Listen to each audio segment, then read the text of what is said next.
Left side OMR, right side ECR. நடுவுல உங்க step stone secret plots. Beach Resort Plots, just 24 lakhs onwards. Call 96268 99268.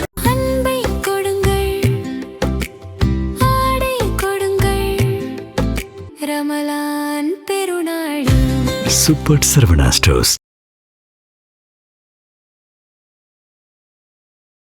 இங்கே நம்ம நிலையா நிற்கணும்னா நம்மளோட வேலையில் நம்ம ஃபுல் சின்சியாரிட்டி டெடிகேஷனோட இருந்தோம்னா நம்மளை யாராலையும் ஒன்றும் பண்ண முடியாது. நம்ம சின்சியாரிட்டி டெடிகேஷனும் இல்லாமல் ஏதோ ஓபி அடிக்கிற மாதிரி போனோம்னா ஒன்று பார்ப்பாங்க, ரெண்டு பார்ப்பாங்க, மூணாவது தூக்கி ஓரமாக உட்கார வச்சிருவாங்க. அதாவது விஜய் சார் வந்து கொஞ்சம் ரிசர்வ்டு தான், ஜாஸ்தி பேச மாட்டார். ஆனால் பார்த்தா நல்லா இருக்கீங்களா, சாப்பிட்டீங்களா அந்த மாதிரி கேட்பாரு. பட் இப்படி ஒரு 4 பேரோட இப்படி உட்காந்து பேசுறது அந்த மாதிரி கிடையாது. அவர் கொஞ்சம் ரிசர்வ்டு தான், பட் நல்ல டைப்பு. எல்லாரோடையும் நல்லா அந்த நேரத்தில் ஷூட்டிங் ஸ்பாட்டில் நல்லா இதாக இருப்பாங்க. பட் அஜித் சார் பார்த்தீங்கன்னா எல்லாரோடையும் உட்காந்து டீ குடிக்கிறது, ஸோ அந்த மாதிரி ஒரு இதுதான். ஏன்னா அப்போவுமே நீங்கள் சொன்ன மாதிரி அவரும் வளர்ந்து வர்ற நேரம், விஜய் சாரும் வளர்ந்து வர்ற நேரம். ஸோ அந்த நேரம் நாங்கள் படங்கள் பண்ணியிருக்கோம். 2 பேருமே ஸ்வீட் பர்சன். கேரக்டரை டிரைவ் பண்ணிட்டோம்னா நமக்கே ஒரு இது தெரிஞ்சிடும்.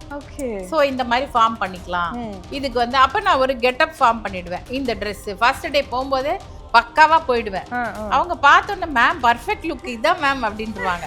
எதை வேணா இழக்கலாம், ஆனால் நம்மளோட கேரக்டர் மட்டும் என்றைக்குமே நம்ம இழக்கக்கூடாது. ஏன்னா எங்கே வேணாலும் நம்ம மேலே ஏறி போயிட்டே இருக்கலாம். எனக்கு எல்லாருமே சொல்லுவாங்க, அம்மா ஹீரோயின் லுக்காக இருக்கீங்க நீங்கள், நல்ல படங்கள் பண்ணியிருக்கலாமே, ஏமா நீங்கள் வந்து காமெடிக்கு போயிட்டீங்க அந்த மாதிரிலாம் வந்து இது பண்ணாங்க. அப்போ நான் வந்து இல்லை எனக்கு வரலனாலும் பரவாயில்ல, நான் இந்த ஸ்ட்ரீம் லைனில் நான் போகிறேன்னு சில டிசிஷன் எடுத்ததுனால நான் அந்த மாதிரி ஒரு, அதாவது நாங்கள் இருந்தபோது எங்களுக்கு பிளாட்ஃபார்மே கிடையாது, எங்களுக்கு ஒன்றுமே இல்லை. நாங்கள் ஃபோட்டோ எடுத்துகிட்டு போய் காட்டுவாங்க. ஃபஸ்ட்டு ஃபோட்டோவில் ஓகே ஆகணும், அதுக்கப்புறம் நேராக ஆஃபீஸ்க்கு வர சொல்லுவாங்க, ஆஃபீஸில் பார்த்து ஓகே பண்ணுவாங்க. அதுக்கப்புறம் வந்து இந்த ஆடிஷன் மாதிரி நடிக்க வச்சு அதெல்லாம் கிடையாது, அப்போல்லாம் கிடையாது. அந்த மாதிரி ஆடிஷன் வேலையே இல்லை. இப்போ தான் அந்த ஆடிஷன்லாம். ஸோ அப்போ எங்களுக்கு நாங்கள் செலக்ட் ஆகிறதுக்கு ரொம்ப டஃப்பு. ஏன்னா எங்களுக்கு எந்த பிளாட்ஃபார்மே எங்களை எக்ஸ்போஸ் பண்ணிக்கிறதுக்கு கிடையாது. நம்ம எப்படி நடந்துக்கிறோம் அப்படிங்கிறத பொறுத்து தான் நம்மளை பற்றி ஒருத்தர் பேசுறது.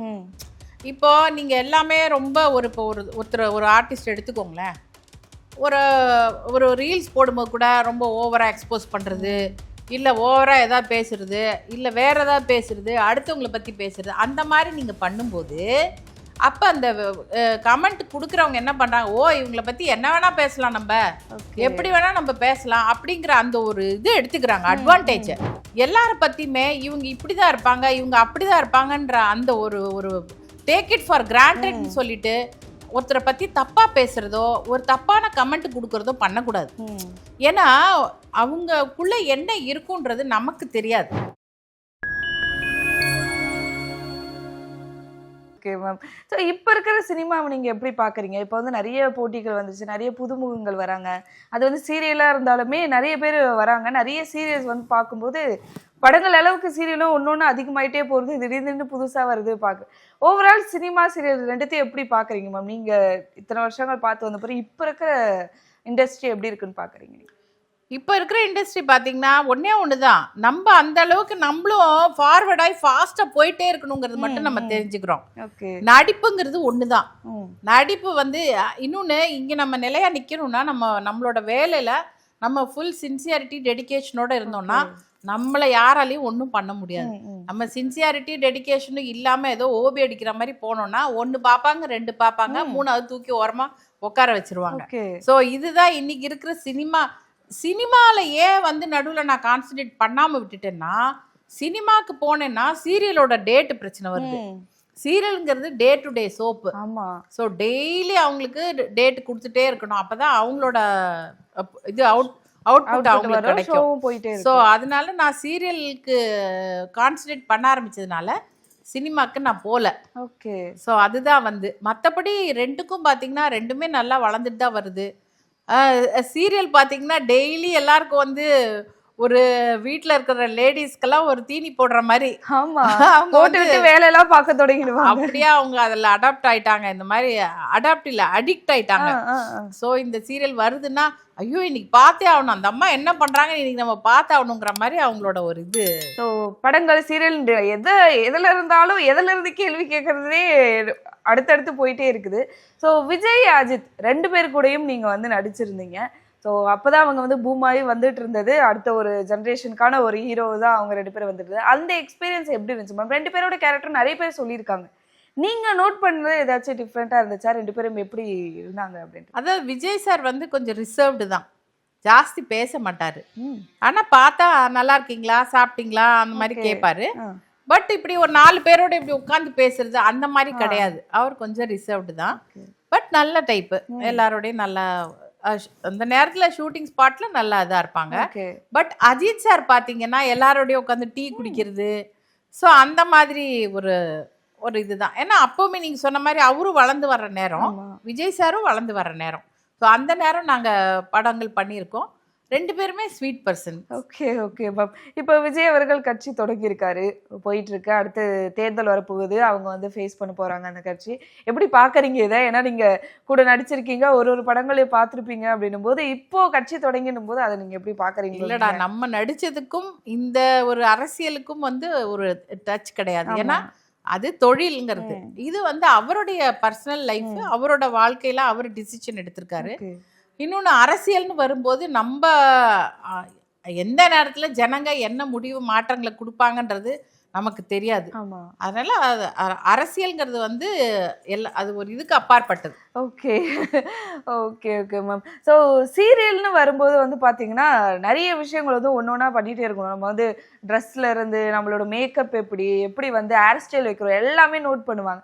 ஸோ அந்த மாதிரி ஒரு கேரக்டர் வைஸும் நீங்கள் வந்து இம்ப்ரூவ் பண்ணிக்கிறது, இல்லைன்னா வந்து காஸ்டியூம்ஸ் வாங்குறது இருக்குல்ல, அது எப்படி பேலன்ஸ் பண்ணீங்க? அது எப்படி கொண்டு வந்தீங்க? அதை சொல்ல முடியுமா? அது ரொம்ப இன்ட்ரெஸ்டிங்கான விஷயம். எப்படின்னா பொண்ணுனாலே தன்னை அழகுபடுத்திக்கணும், நல்லா அழகா வச்சுக்கணும் அப்படின்னு நினைக்கிறது ஒரு கேரக்டர். ஸோ அப்படி இருக்கும்போது நான் ஃபர்ஸ்ட் என்ன பண்ணுவேன்னா, நம்மள ஒரு கேரக்டருக்கு ஃபிக்ஸ் பண்றாங்கன்னா நான் வந்து அந்த கதை சொல்ற ஸ்கிரிப்ட் ரைட்டர் கிட்ட நான் வந்து கேட்டுப்பேன், இது என்ன மாதிரி கேரக்டரு, போல்டானதா, சாஃப்டானதா, ரிச்சா, புவரா, எப்படி வேணும் உங்களுக்கு, லுக் எப்படி வேணும், ஷட்டில்டா வேணுமா, நல்லா வேணுமா, அப்படி எல்லாம் கேட்டுப்பேன். கேட்ட உடனே அவர் சொல்லுவார், அம்மா இது வந்து இப்படி இந்த கேரக்டர் இந்த மாதிரி அப்படி இப்படின்னு சொல்லும்போது நானே மைண்ட்ல ஃப்ரேம் பண்ணிடுவேன். ஓகே இதுக்கு வந்து இந்த மாதிரி, இப்போ கிராமத்துல அப்படின்னா காட்டன் சாரீஸ் அந்த மாதிரி, இங்க என்ன பாத்தீங்கன்னா பட்டுலயே சில்க் காட்டன் இந்த மாதிரிலாம். ஸோ அதனால நம்ம என்னன்னா ஃபர்ஸ்ட் கேரக்டரை டிரைவ் பண்ணிடணும். கேரக்டரை டிரைவ் பண்ணிட்டோம்னா நமக்கே ஒரு இது தெரிஞ்சிடும். ஓகே ஸோ இந்த மாதிரி ஃபார்ம் பண்ணிக்கலாம். இதுக்கு வந்து அப்போ நான் ஒரு கெட்டப் ஃபார்ம் பண்ணிடுவேன். இந்த ட்ரெஸ் ஃபர்ஸ்ட் டே போகும்போதே பக்காவா போயிடுவேன். அவங்க பார்த்தோன்னே மேம் பர்ஃபெக்ட் லுக் இதான் மேம் அப்படின்ட்டுருவாங்க. ஏதாவது இப்ப நம்ம புவர் கேரக்டருக்கு வேண்டாம் அப்படின்னாங்கன்னா நம்ம ஏதாவது சின்ன ஜிமிக்கி போட்டிருந்தோம்னா என்ன சொல்லுவாங்க, ஜிமிக்கி வேண்டாமே ஏதோ ஒரு ஸ்டட்டு மேன். நான் சொல்லுவேன் என்ன கொஞ்சம் அழகா வச்சுக்க விட மாட்டீங்களே அப்படின்ட்டு. அந்த மாதிரி ஓகே ஓகே. அதுக்கு தனியா ஒரு சீரியல் கமிட் ஆனோம்னா ஒரு ஷாப்பிங் அது கொண்டு போயிடுது. ஓகே அது ஒரு ஜாலியா இருக்கும் அந்த மாதிரி தான். Okay ma'am. So cinema serial 2மே வந்து போயிட்டு இருந்தீங்க. சினிமான்னு பார்க்கும்போது எல்லாருமே சீரியல் நடிச்சுட்டு அடுத்தது சினிமா வரணும் அப்படின்னு தான் எதிர்பார்ப்பாங்க. ஏதாச்சும் ஒரு படத்துல போயிடணும், அப்படியே படிப்படியா போகலாம் அப்படின்னு சொல்லிட்டு நீங்க 2 வாய்ப்பும் கிடைச்சிச்சு. ஆனா ஃபுல்லா சீரியலே எடுத்துக்கிட்டீங்க. எதனால? அது 2த்துக்கும் டைம் கொடுக்க முடியல, அது தெரியுது. இல்லடா, இதுல ஒரு பெரிய டிஃபரன்ஸ் இருக்கு. முன்னாடி வந்து சினிமால வந்து நாங்க சீரியலுக்கு வந்திருக்கோம். ஆமா. இப்ப வந்து சீரியலுக்கு வந்தவங்க சினிமாக்கு போகணும் அப்படின்னு நினைக்கிறாங்க. ஆனா நாங்க அங்க இருந்து இங்க வந்திருக்கோம், இப்ப இங்க இருந்து அங்க போகணும் அப்படின்னு நினைக்கிறாங்க. சோ அதுல ஒரு பெரிய டிஃபரன்ஸ் இருக்கு. ஏன்னா நேரடியா சினிமாக்கு போறதுங்கிறது இப்ப கொஞ்சம் ரொம்ப டஃப். கண்டிப்பா சீரியல்ல வந்துடுறாங்க. பட் அங்க நுழையிறதுங்கிறது ரொம்ப டேலண்ட் இருக்கணும், நல்லா அழகா இருக்கணும், எல்லா வகையிலுமே அவங்க இதா இருந்தா மட்டும்தான் இங்க இருந்து அங்க சுவிட்ச் ஓவர் ஆக முடியும். இல்லைன்னா இங்கதான் சேல் பண்ண முடியும். சோ அந்த மாதிரி வந்து இப்ப நாங்க அங்க போகாத காரணம் உங்களுக்கு 2-3 காரணங்கள் இருக்கு. ஒண்ணு வந்து இங்க டேட் கொடுத்துட்டா அங்க கொடுக்க முடியல. ரெண்டாவது வந்து பாத்தீங்கன்னா மேரேஜ் ஆனதுக்கு அப்புறம் குழந்தை, வீட பார்க்கணும். ஓகே. சோ அந்த இதெல்லாம் இருக்கு. இது சீரியல்னா ஆபீஸ் போறோம், நைட் வர மாதிரி அந்த மாதிரி வந்துடுறோம். ஓகே. So அதெல்லாம் இதெல்லாம் தான் அவுட்டோர், அது ஃபுல்லா அதுல அவுட்டோர் இருக்கும். அதெல்லாம் தான் reasons. Okay okay ma'am. So இப்போ சினிமா சீரியல் ரெண்டுமே பார்க்கும்போது நிறைய குறையும் இருக்கு, நிறையும் இருக்கு. நிறைய வந்து வாய்ப்புகள் கிடைக்குது. இப்போ வந்து புதுமுகங்கள்ன்றதை ஈஸியா எல்லாருமே அக்செப்ட் பண்ணிக்கிறாங்க. அது டைரக்டர்ஸா இருக்கட்டும், இல்லைன்னா படங்களுக்காக சூஸ் பண்ணும்போது ஓகே திறமை இருக்கான்னு பார்த்துட்டு எடுத்துக்கலாம் அப்படின்றது.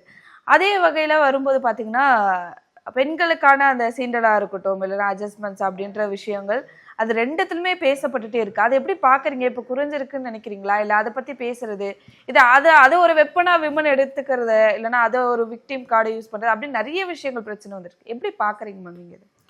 ஆக்சுவலாக நான் ஏற்கனவே சொல்லியிருக்கேன். என்னன்னா இது வந்து வெறும் சினி ஃபீல்டுன்றது மட்டுமே கிடையாது.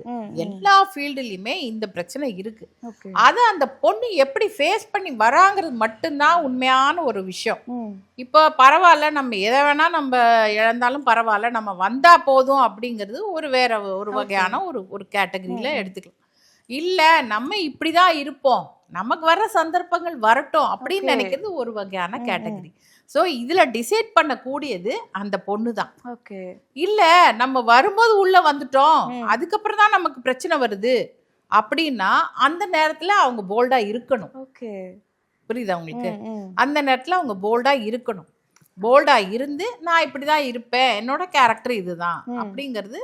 நம்ம அதாவது சொல்லுவாங்க பாருங்க, எதை வேணா இழக்கலாம், ஆனா நம்மளோட கேரக்டர் மட்டும் என்னைக்குமே நம்ம இழக்க கூடாது. ஏன்னா எங்க வேணாலும் நம்ம மேல ஏறி போயிட்டே இருக்கலாம். எனக்கு எல்லாருமே சொல்லுவாங்க, அம்மா ஹீரோயின் லுக்கா இருக்கீங்க நீங்க, நல்ல படங்கள் பண்ணிருக்கலாமே, ஏமா நீங்க வந்து காமெடிக்கு போயிட்டீங்க, அந்த மாதிரி எல்லாம் வந்து இது பண்ணாங்க. அப்போ நான் வந்து இல்ல எனக்கு வரலனாலும் பரவாயில்ல, நான் இந்த ஸ்ட்ரீம் லைன்ல நான் போறேன்னு சில டிசிஷன் எடுத்ததுனால நான் அந்த மாதிரி ஒரு ஓகே அதுல அப்படியே நான் இதாயிட்டேன்.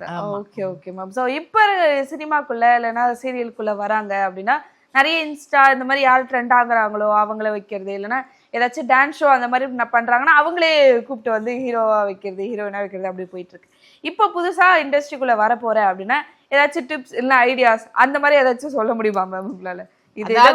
நாங்க இருந்த போது எங்களுக்கு பிளாட்ஃபார்மே கிடையாது, எங்களுக்கு ஒண்ணுமே இல்லை. நாங்க போட்டோ எடுத்துட்டு போய் காட்டுவாங்க, ஃபர்ஸ்ட் போட்டோல ஓகே ஆகணும், அதுக்கப்புறம் நேரா ஆஃபீஸ்க்கு வர சொல்லுவாங்க, ஆஃபீஸ்ல பார்த்து ஓகே பண்ணுவாங்க, அதுக்கப்புறம் வந்து இந்த ஆடிஷன் மாதிரி நடிக்க வச்சு அதெல்லாம் கிடையாது, அப்பெல்லாம் கிடையாது. அந்த மாதிரி ஆடிஷன் வேலையே இல்லை, இப்போதான் இந்த ஆடிஷன்லாம். ஸோ அப்போ எங்களுக்கு நாங்கள் செலக்ட் ஆகிறதுக்கு ரொம்ப டஃப்பு. ஏன்னா எங்களுக்கு எந்த பிளாட்ஃபார்மே எங்களை எக்ஸ்போஸ் பண்ணிக்கிறதுக்கு கிடையாது. என்கிட்ட இவ்வளவு திறமை இருக்கு, நான் நடிக்கிறதோ ஒரு டான்ஸ் பண்றதோ இது பண்றதோ எல்லாம் எதுவுமே இல்லை. இப்ப பாத்தீங்கன்னா உங்களுக்கு நிறைய பிளாட்ஃபார்ம்ஸ் இருக்கு, அதை நீங்க நல்ல விதமா யூஸ் பண்ணிக்கோங்க, உங்களுக்கு கிடைக்கிற சந்தர்ப்பத்தையும் நீங்க நல்ல விதமா யூஸ் பண்ணிக்கோங்க. ஏன்னா இப்ப வர்ற பொண்ணுங்க ஒரே ஒரு விஷயம்தான், நம்ம இன்ஸ்டால அவங்க ரொம்ப நிறைய ஃபாலோவர்ஸ் வச்சிருப்பாங்க, ஸோ அதனால இவங்க தேடி போவாங்க. அப்போ நம்மளை தேடி வந்திருக்காங்க, நம்ம வந்து எப்படி வேணா இருக்கலாம் அப்படிங்கிற அந்த இது இல்லாம உங்களுக்கு கிடைச்சிருக்க சந்தர்ப்பத்தை நீங்க நல்லா பயன்படுத்திக்கிட்டு நல்ல ஒரு என்ன சொல்ற ஒரு டிக்னிட்டியா ஒரு மரியாதையோட ஒரு அதுல ஒரு டெடிகேஷனோட ஆக்டிங்ல ஒரு டெடிகேஷனோட இருந்தீங்கன்னா உங்களுக்கு மேல மேல மேல வந்துகிட்டே இருக்கும். நீங்க அதுல கொஞ்சம் தவறுனீங்கன்னா ஒரு சீரியலோட உங்களை ஒதுக்கிடுவாங்க. ஸோ இதுதான் என்னோட இது. எப்பயுமே நம்ம செய்யற தொழிலை நம்ம தெய்வமாகவும் அதுல ஒரு டெடிகேஷனும் இருக்கணும். Okay ma'am. இப்போ சினிமா இல்லை சீரியல் ரெண்டுல இருக்கவங்களுடைய அந்த வாழ்க்கை அப்படின்றது பொதுவெளி ஆயிடுச்சு, யார் வேணா இல்லைனாலும் பேசலாம், என்ன வேணா இது பண்றான் அப்படின்னு சொல்லிட்டு. அதை நீங்க எப்படி பாக்குறீங்க? இன்னொன்னு பாத்தீங்கன்னா ரொம்ப ஓப்பனா இருக்காங்க, இன்னொன்று மக்கள் எது கிடைச்சாலும் அதை பத்தி பேசிடுறது, இல்லைன்னா அதை பத்தி வந்து விமர்சனம் செய்யறதுன்றது இப்போ அதிகமாயிட்டு இருக்கு, சின்னதா கிடைச்சா கூட. அதை எப்படி பாக்குறீங்க மேம் இப்போ அந்த மாதிரியான விஷயம்? இல்லை ஆக்சுவலா என்னன்னா சினிமாக்காரங்கனாலே ஒரு பொது உடைமை, அப்படி பொது உடைமை அவங்க அப்படின்ற மாதிரி இல்ல அப்படின்ற மாதிரி இருக்கு. அதுலயுமே என்னன்னா நம்ம எப்படி நடந்துக்கிறோம் அப்படிங்கறத பொறுத்து தான் நம்மளை பத்தி ஒருத்தர் பேசுறது. இப்போ நீங்க எல்லாமே ரொம்ப ஒரு ஆர்டிஸ்ட் எடுத்துக்கோங்களேன், ஒரு ரீல்ஸ் போடும்போது கூட ரொம்ப ஓவரா எக்ஸ்போஸ் பண்றது, இல்ல ஓவரா ஏதாவது பேசுறது, இல்ல வேற ஏதாவது பேசுறது, அடுத்தவங்களை பத்தி பேசுறது, அந்த மாதிரி நீங்க பண்ணும்போது அப்ப அந்த கமெண்ட் கொடுக்குறவங்க என்ன பண்றாங்க, ஓ இவங்களை பத்தி என்ன வேணா பேசலாம், நம்ம Okay. எப்படி வேணா நம்ம பேசலாம் அப்படிங்கிற அந்த ஒரு இது எடுத்துக்கிறாங்க, அட்வான்டேஜ். அந்த மாதிரி பண்ணக்கூடாது. நம்ம லிமிட்ல நம்ம இருந்துக்கணும். நம்ம லிமிட்ல நம்ம இருந்தோம்னா ஆட்டோமேட்டிக்கா பாக்குறவன ஓ இவங்களை பத்தி நம்ம அனாவசியமா பேசக்கூடாது அப்படிங்கிற அந்த ஒரு பயமும் அந்த ஒரு லிமிட்டும் இருக்கும். ஸோ அதை நம்ம ஃபாலோ பண்ணணும். ஓகே, கண்டிப்பா ரொம்ப சூப்பரா சொன்னீங்க மேம். நம்ம எந்த லிமிட்ல இருக்கோமோ அதேதான். ஆமா, அதாவது ஒரு சின்ன உதாரணம், நீ எப்படி நடந்துக்கிறியோ அப்படிதான் நான் நடந்துப்பேன். நான் வணக்கம் சொன்னா நீங்க என்ன பண்ணுவீங்க, வணக்கம் தானே சொல்வீங்க. நான் ஹே அப்படின்னா நீங்க என்ன பண்ணுவீங்க, நீங்களும் ஹே ஜாலியா பண்ண போறீங்க. சோ அதனால நம்ம எப்படி நடந்துக்கிறோமோ அப்படிதான் ஆப்போனன்ட் பார்ட்டி இருப்பாங்கன்றத நம்ம மைண்ட்ல வச்சுக்கணும். கண்டிப்பா கண்டிப்பா மேம். சூப்பரா சொன்னீங்க. முக்கியமா கடைசியா சொன்னதை வந்து எல்லாருமே எடுத்துக்கணும். அதை நம்ம எந்த லிமிட்ல இருக்கணுமோ அந்த லிமிட்ல தான் அவங்களும் உள்ள வர முடியும் அப்படின்றது. ஸோ நிறைய விஷயங்கள் பேசணும், நிறைய படங்கள் சீரியல் எல்லாத்துலயும் பார்த்து உங்களை இதுல லாஸ்டா இன்னொரு விஷயமும் சொல்றேன். ஜனங்களுமே என்ன பண்ணணும்னா எல்லார பத்தியுமே இவங்க இப்படிதான் இருப்பாங்க இவங்க அப்படிதான் இருப்பாங்கன்ற அந்த ஒரு டேக் இட் ஃபார் கிராண்டட்னு சொல்லிட்டு ஒருத்தரை பத்தி தப்பா பேசுறதோ ஒரு தப்பான கமெண்ட் கொடுக்கறதோ பண்ணக்கூடாது. ஏன்னா அவங்கக்குள்ள என்ன இருக்குன்றது நமக்கு தெரியாது. கண்டிப்பா இல்லையா? இப்ப நீங்க இருக்கீங்க, அர்ச்சனான்னு நீங்க இருக்கீங்க, அர்ச்சனாக்குள்ள நிறைய ஒரு 1000 பட்டாம்பூச்சி பறக்கக்கூடிய சந்தோஷமானவளா இருக்கலாம். அதே ஒரு 100 புழுக்கள் உள்ள போகக்கூடிய ஒரு கேரக்டராகவும் இருக்கலாம். அது நமக்கு தெரியாது. அவ இன்னைக்கு அவளோட வேலைக்கு அவ வந்திருக்கா. ஸோ அந்த வேலையை அர்ச்சனா பண்ணிட்டு இருக்கான்னு சொல்லும்போது நம்ம வந்து தப்பா யாரை பத்தியும் பேசக்கூடாது. கண்டிப்பா. ஏன்னா நமக்கும் கூட பிறந்தவங்க அம்மா எல்லாரும் இருக்காங்க. நாளைக்கு அவளை பத்தி யாராவது ஒருத்தர் தப்பா சொன்னா அதை நம்மளால பொறுத்துக்க முடியுமா? முடியாது இல்லையா?